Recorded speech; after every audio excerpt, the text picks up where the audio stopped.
Hello mga guys, magluluto nga pala ako ng sinigang na isdang sariwa from Bicol pa yan. Yan pa yung dala ko. Ako'y umuwi ng Thursday.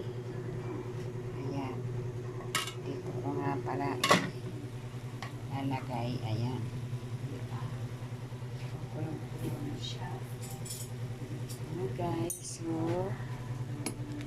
ayan, may mga gulay na yan, halo-halong gulay. Ayan,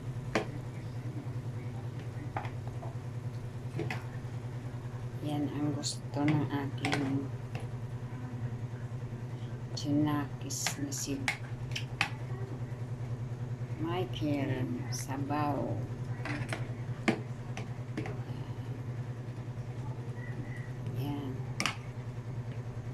Diba mga guys,